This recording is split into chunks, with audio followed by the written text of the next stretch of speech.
I created your world as a vehicle to shine a light on what's going on every day in our homes and neighborhoods, to give you a look at the struggles and triumphs in our society, and to speak the message of grace into these situations.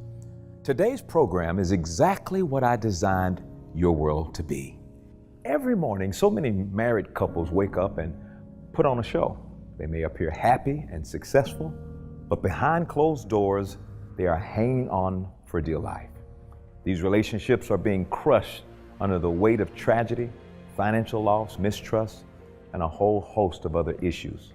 But they continue to put on the act until the breaking point comes, and they realize something has to change, or their family, their kids, and their future together will be lost.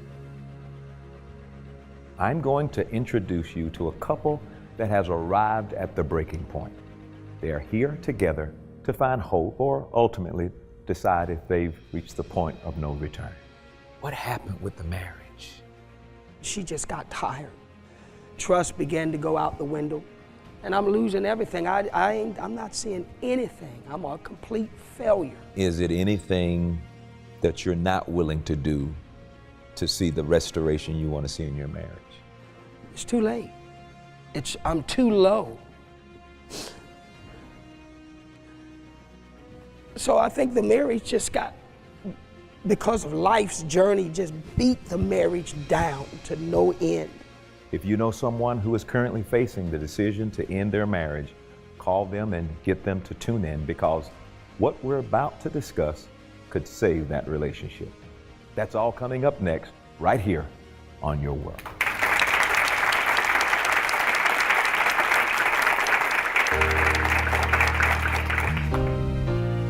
Changing one life, time after time. Oh Lord, we do it all for you. Through the trials I see, I'll always believe a new life starts with me. Oh, Change your world today. Change is gonna come your way. Change and get an understanding. His grace will transform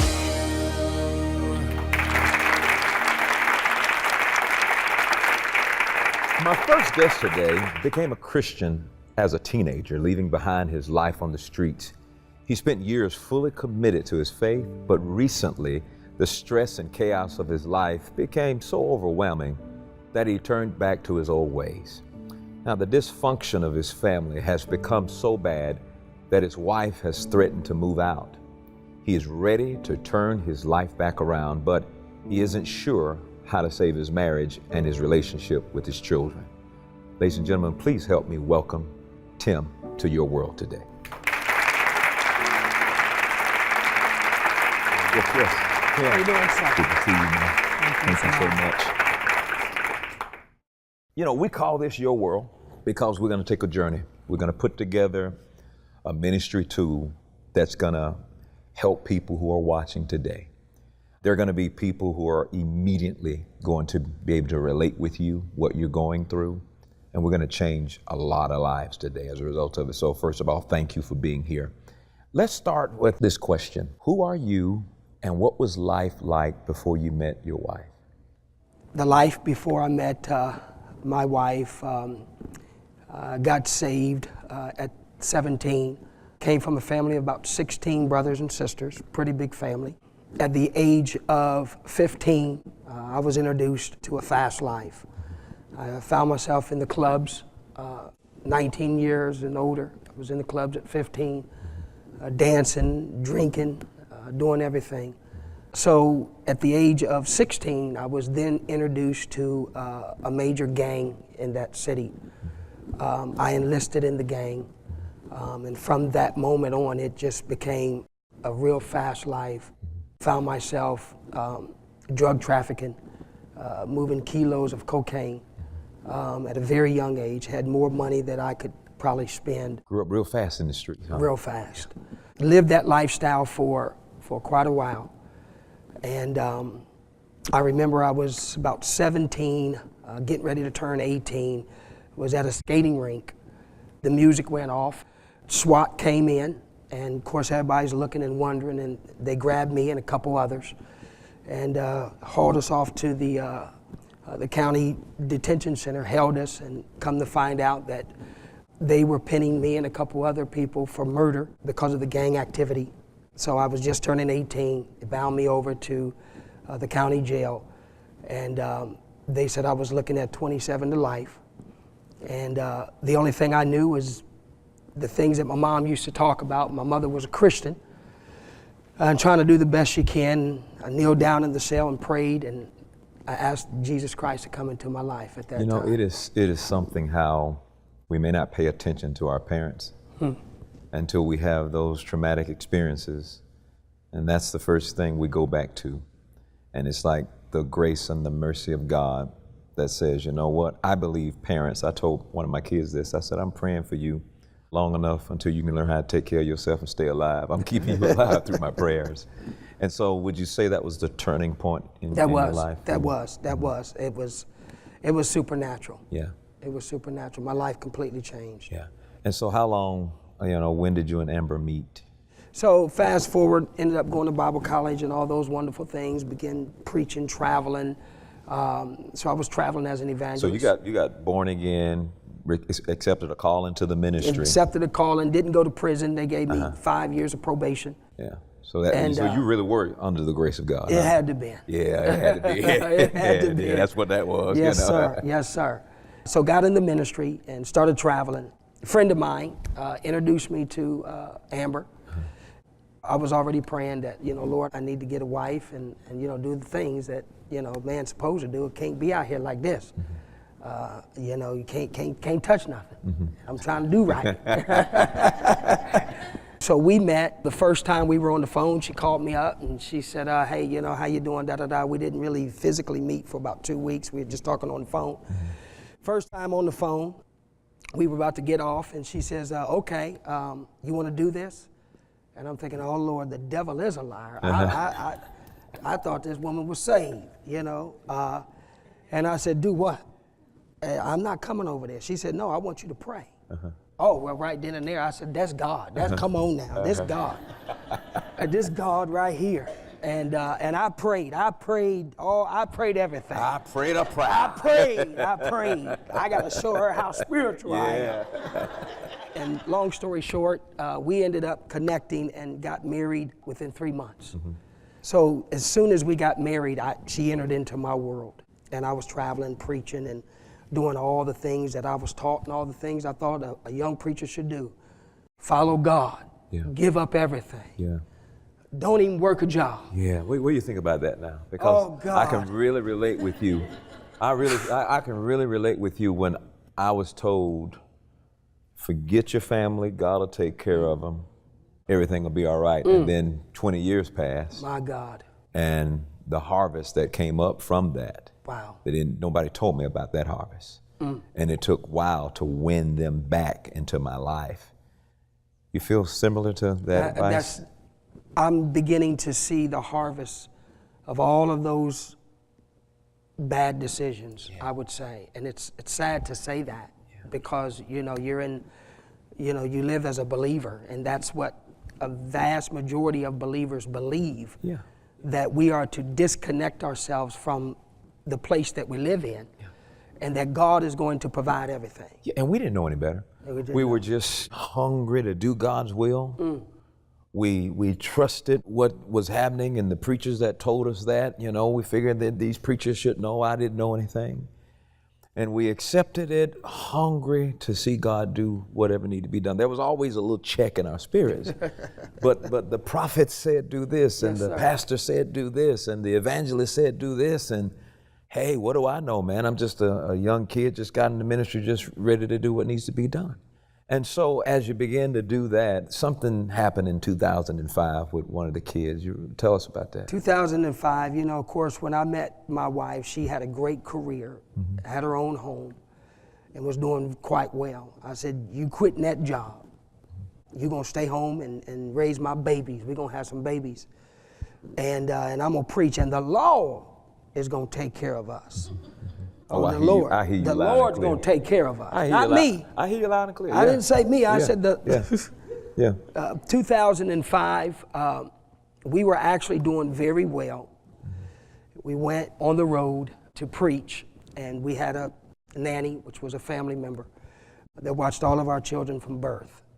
We traveled to Florida and left our children at the Sitters. We went, spoke, was heading on our way back to Ohio. We was driving, it was storming, tornado. And we said, we got to hurry up and get back. Called, checked on the kids. Kids was doing well, awesome. End up getting to Atlanta, pulled off, got a hotel. 5 o'clock in the morning, I got a call. Hello, is this Tim Johnson? Yes, this is the Columbus Public Police Department. We're calling from the coroner's office.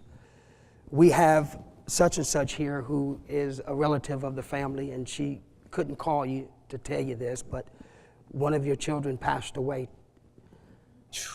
It was our son Israel, 4 months old, had prophetic words all over his life. And none of my children have ever been sick or anything, I mean, healthy. And so we rushed, got up, told my wife, and of course, you can only imagine there. Got in our car, we began to drive from Atlanta to Ohio. We're praying and just believing God. God, you said that, you give us power. And you said in your word this, and I'm preaching and I'm doing all these things for you, Lord. This can't be. Is this an opportunity for you to demonstrate your power? Because when we get there, we're going to lay hands on our son, God. And so the whole time there, she's quiet and she's crying. And we came back into Ohio to a coroner's office where they rode out and we had to identify our son. Mm-hmm. What do you remember at that particular point? Of course, you can't imagine really what was going on the inside of the both of you. Was that a point where the marriage between you and your wife began to change? Of course, you both were. It was you going through. Again, it was one of those things that all the things that I believed and began to preach and teach to my family, this is how you live a Christian life. This is how you view God. And when that happened, and it just happened to be that we were out preaching, the result of that in your mental mind is, well, hold on, I need to question everything he's ever told me. Because we out doing the Lord's will and we lose a son. The other 3 children were there, saw it, witnessed it there while we were driving. And so the imprint that it left on them, again today, from that moment on, the economy changed. She lost all of the accounts, had to shut the business down. I began to get calls from ministry after ministry. Hey, the economy's bad. We're going to change the conference. Don't need you to come. Everything dried up, everything. We were building our dream home. Well, we didn't have any more money. We had just sold the house because we thought we were closing. Literally, we lost a son within 30 days, became homeless. Think with me for a moment, because what you're saying to some people, it's revealing, it's shocking, it's painful, it's hurtful, it's all those emotions at one time. What happened with the marriage? What drained the life of this marriage to put us where we are today? Dr. Dollar, this is tough today because I know. It's been a long time and so many things have happened. Becoming homeless for 3 months, living in a van. My family's there, my children's there, parked on a McDonald's parking lot because they're open 24 hours. Dragging my family from state to state, preaching and chasing something that I was taught called this place called your destiny. And I believe that at a point where the marriage, she just got tired. She just got tired. We're losing, we're not winning. The reality is that I never obtained any of it. When I was single, I was just a single guy. I could do all that stuff, but to bring a family in that world, to believe that God's going to take care of, I don't need no job. God's going to do this. Run out to the mailbox. There should be a check there.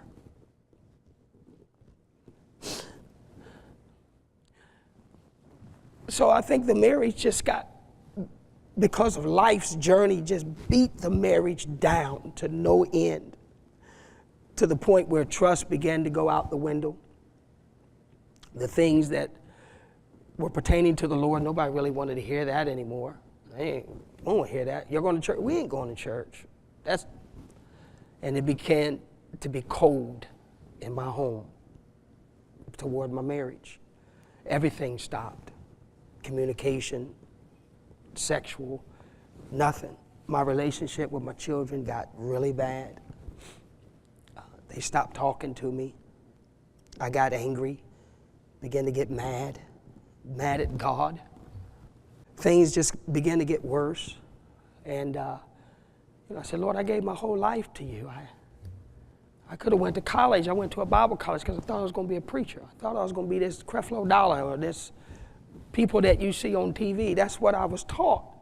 And I'm losing everything. I'm not seeing anything. I'm a complete failure. I've brought this family into this world, and I've done nothing but made mistake after mistake, decision after decision, that nothing never materialized. And I remember shaking my hand at God saying, if I wouldn't have been following you, this wouldn't have happened. I should have just been a normal Christian. I tell you what, number one, thank you for being so brutally honest. A lot of people need to hear what you just said and what you're saying. Because so many times we miss out on understanding what this relationship with God is all about. And it becomes the mistress that the wife has to compete with. It becomes the giant that the children have to compete with, because this mistress not only is challenging my relationship with my wife, but it's challenging the time with my children. And I'm supposed to love this God that takes my daddy away all the time, that I can't see him, and it's supposed to be all right with me. I'm supposed to be these things. And yet the Bible makes it so clear that the law came by Moses, but grace and truth came by Jesus Christ. And that to discover what a rest is all about versus working and laboring, try to get something that Jesus has already done. Self-occupied versus God-occupied. And so, without you saying it, probably a lot of things that, you now had to search for some way to, how do I find relief? How do I deal with this stuff? I feel like I'm losing it. At times, suicidal thoughts and stuff come to your mind, and you're like, how do I get out of this particular thing? And the biggest thing that comes to the mind is shame. Yes, sir. How do I deal with the shame? And so, my heart, listen, there's nothing you said that I can't relate to. And I went before God and I said, Lord, when we did everything we did everything you said and they still died. We did everything you said and they didn't get healed. And I said, Lord, I can't do this anymore. I cannot serve a God that doesn't work. So I might as well go ahead and practice full time or do something else, but I can't serve a God where it doesn't work. And I'll never forget that night. I was walking out of my office and he asked me a question: will you become a student of grace? I had no idea what he was talking about. I thought I was a student of grace. But what I found out is that under grace, it is not having faith in what you can do to get it to happen. It's having faith in what Jesus has already done, and you receive it and rest in the finished works of Jesus Christ. What I was doing, I was under the law trying to make something happen, because I realized that under the law, I had to do good in order to get good. I had to do this. I had to fast 100 days in order for that to happen. I had to do all of these things. I had to make sure I confess every last one of my sins, whether I remember them or not. I had to do all of these things, and I would go to church and get more law to practice. And I developed a compulsive Christianity disorder where enough was never enough. And the question came, when is enough enough? But when I found out grace and who Jesus was. I found out that Jesus was enough, that I no longer had to search to get the answer to what is enough. Jesus is enough. And I began to have more faith in what he has done for me. And I learned how to rest. I learned how to rest. I learned how to rest in the finished works of Jesus Christ. Because what you're talking about, that's pressure on anybody. That's pressure on human beings. That's pressure on people who are saying, I'm supposed to do this. But that's what living under the law by Moses is about. It's pressure. Jesus. But then, because under the law, it's demands. But under the grace of God, it's supply. And God is saying, come and rest. Come and fellowship with me and let me show you what I've already done for you. And I tell you what, he rearranged my insides. I tell you, restored everything that was shaken. And I'm telling you in the name of Jesus, that's why I've committed to preach this gospel of grace for the rest of my life. And it's amazing that I can get someone like you on the show who would be willing to open up like this, because that's what this show is all about. It's about showing people that under the law, it's torment. Me trying to do something. God's not good to me because I'm good. That's under the law. Under grace, God's good to me because he's good to me. And it is okay to spend time with your family. It's okay to have fun with your kids and wife. It's okay to say no to a speaking engagement, and because I got to go spend time and go to my kids' basketball game, and God's not going to condemn me, beat me up. Somebody says God's going to get you. If God wanted to get you, he'd have got you. You'd have been got.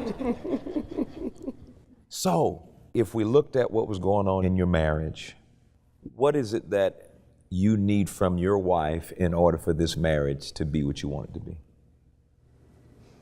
Trust factor to be restored. But you do know trust has got to be earned. Yes, sir. And you're willing to earn that trust. I am. So let me ask you this. Is it anything that you're not willing to do to see the restoration you want to see in your marriage? I'm willing to do whatever it takes. That's why I'm here today. Yeah. To tell the world. Yeah. My mistakes. There's a whole lot, Dr. Dollar, that transpired in that marriage, 17 years that we're not discussing right now and time wouldn't allow us. But for me, the failure, the shame, I said to myself at some point in this, it's too late. I started at 17, I'm 40 something or whatever it was. It's too late. I'm too low now. I don't have the things that I have and this and that. So therefore, I don't trust God and believe God anymore, so I'm walking away from it. Because if I can't do what I thought I was going to do, then I might as well go back and do what I know I'm good at. And I'm telling you, I went back to the drug life, the preacher. I went back to what I know.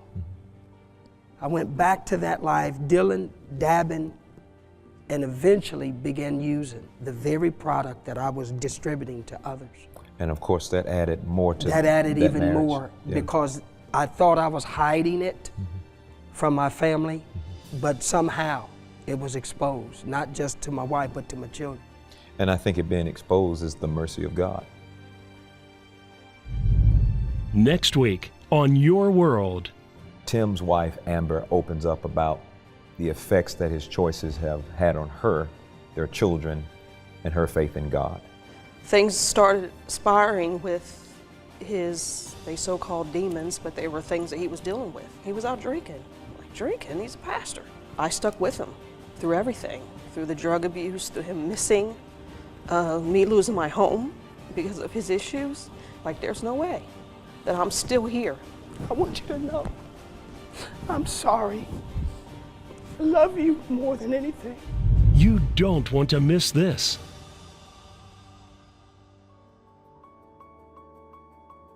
The world today has an incorrect and incomplete concept of marriage. Almost half of all marriages end in divorce, and an increasing number of young people are questioning whether they should be married at all. Too many couples accept unfaithfulness as the norm. It is clear that God's view of marriage is under attack. We've all heard about the stormy relationships some couples seem to have, and many of us have experienced it firsthand. Life will always throw tough times at you and your partner, but you must remember to put time aside to show your partner how much you love and value them. More importantly, you must place God at the center. Creflo Dollar's personal mission is to help you get through the hard times in your intimate relationships. Marriage is meant to be treasured. You may be battling some issues in your personal relationships, arguing over finances, neglecting your spouse, struggling with raising your children. But Creflo has created a bundle of resources to guide you to a healthy and loving companionship.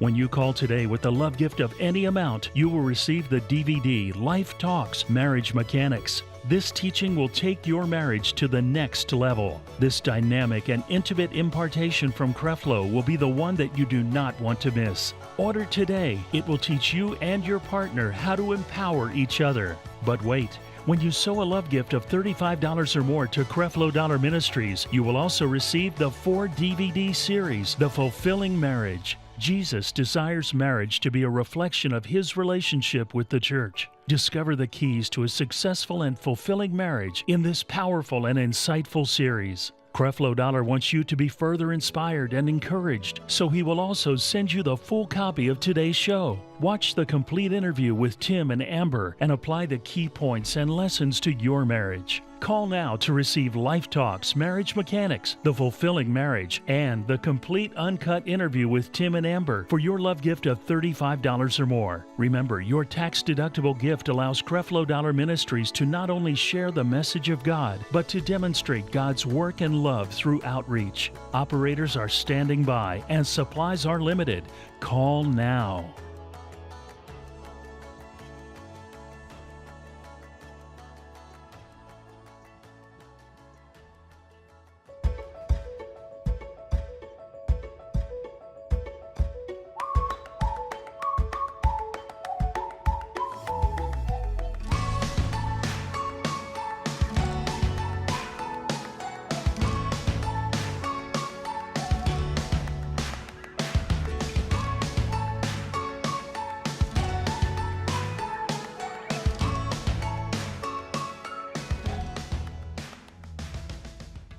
Thank you, partners and friends. Your love and financial support makes it possible to bring this message into millions of homes all across the globe.